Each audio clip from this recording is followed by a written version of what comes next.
Hello friends, आप लोग कैसे हैं? उम्मीद करते हैं आप लोग ठीक होंगे, आप लोग हेल्दी होंगे।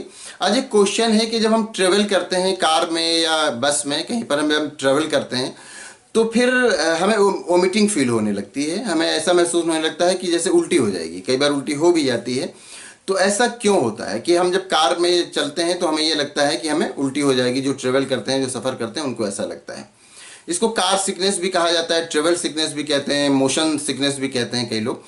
तो ऐसा क्यों होता है, इसके पीछे रीज़न क्या होता है? तो सबसे पहले तो हम ये समझ लेते हैं कि हमारे अंदर जो सेंस ऑर्गन्स होते हैं, वो सेंस ऑर्गन्स मैसेज हमारे ब्रेन तक पहुंचाते हैं और फिर उसी के अकॉर्डिंग हमारा ब्रेन रिएक्ट करता है। अगर कुछ होता है तो हमारे जो सेंस ऑर्गन्स हैं वो मैसेज ब्रेन तक पहुंचाते हैं और ब्रेन उस मैसेज को फॉलो करते हुए, उस मैसेज को सच मानते हुए उस पर रिएक्ट करता है। ये एक बात होगी।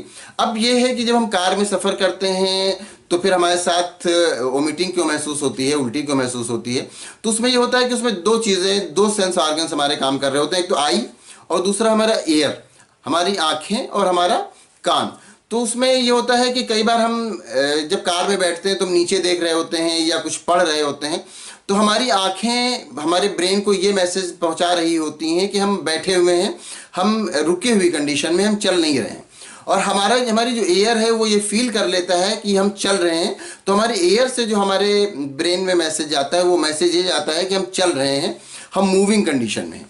तो ब्रेन को हमारा कान ये कहता है कि हम मूविंग कंडीशन में हैं, हमारी आँख ये कहती है कि हम ठहरे हुए हैं, रुके हुए हैं, स्टे हैं, हम चल नहीं रहे हैं। तो अब ये दोनों के मैसेज में क्या हो जाता है, कॉन्फ्लिक्ट हो जाता है, दोनों के मैसेज में कंट्राडिक्शन होता है। तो हमारे ब्रेन को ये लगता है कि ये वो वाली कंडीशन है जब कोई इंसान कि कोई पॉइजन या कोई टॉक्सिक चीज़ ले लेता है, और जब कोई टॉक्सिक चीज़ ले लेता है तो फिर वो उसको एक भ्रम वाली कंडीशन हो जाती है उसके जो सेंस ऑर्गन्स हैं उनके साथ। उसके सेंस ऑर्गन्स फिर सही सही मैसेज दिमाग तक नहीं पहुंचा पाते। कोई सेंस ऑर्गन कुछ बताता है, कोई सेंस ऑर्गन कुछ बताता है। तो ये कॉन्फ्लिक्ट वाली कंडीशन उस कंडीशन में होती है जबकि कोई पॉइजन ले लेता है या कोई ऐसी चीज़ ले लेता है कि जो फूड मटेरियल नहीं है बल्कि हमारे लिए हार्मफुल है। तो जब हार्मफुल है तो हमारी आँख कुछ बता रही है और हमारे कान कुछ बता रहे हैं, तो उसके पास ठीक से मैसेज नहीं पहुंचता हमारे ब्रेन के पास और उसमें कंट्रडिक्शन होता है। तो यही वाली कंडीशन उस टाइम में होती है जब हमारी आंखें ये बताती हैं कि हम ठहरे हुए हैं और हमारे कान ये बता रही होती हैं कि हम चल रहे होते हैं। तो हमारे ब्रेन को ये लगता है कि हमने कुछ ऐसा, हमारी स्टमक ने कुछ ऐसी चीज़ ले ली है, कुछ ऐसी चीज़ खा ली है कि जो कि टॉक्सिक है, और उसी टॉक्सिक का इफेक्ट ये हो रहा है कि वो हेलुसिनेशन की कंडीशन में है और सही मैसेज हम तक नहीं पहुंच पा रहा है। तो हमारा जो ब्रेन है वो ये समझता है कि हमें कोई टॉक्सिक चीज़ आ गई है, तो हमारे स्टमक को ये मैसेज भेजता है कि वोमिटिंग कराई जाए, जो टॉक्सिक चीज़ आ गई है उसको बाहर निकाला जाए। तो इसीलिए फिर हमें वोमिटिंग महसूस होती है और हमें उल्टी महसूस होने लगती है। इसी वजह से, क्योंकि हमारे जो मैसेज ब्रेन तक पहुंचते हैं वो मैसेज अलग अलग हो जाते हैं, उन मैसेज में कॉन्फ्लिक्ट हो जाता है, वो कंट्राडिक्टरी मैसेज होते हैं कि हमारी आँख कह रही है कि हम ठहरे हुए हैं और हमारे जो ईयर है, हमारे कान है, वो कह रहे हैं कि हम चल रहे हैं।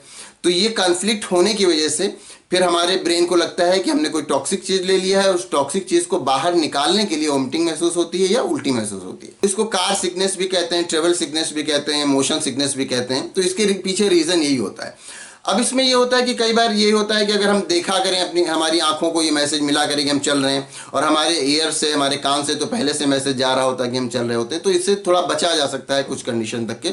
लेकिन अगर इस बात का ना ख्याल रखा जाए, अगर पूरी तरह से हमारे आँख और कान के जो मैसेज हैं वो एक तरह से नहीं रहेंगे बल्कि इनमें कॉन्फ्लिक्ट रहेगा, तो फिर उसका रिजल्ट यही होता है कि फिर बहुत से लोगों को वोमिटिंग महसूस होने लगती है, मोशन सिकनेस हो जाता है। तो उम्मीद करते हैं आपको आपके क्वेश्चन का आंसर मिल गया होगा। अगर किसी तरह का कोई क्वेश्चन है या कोई कंफ्यूजन है तो आप पूछ सकते हैं। Thank you.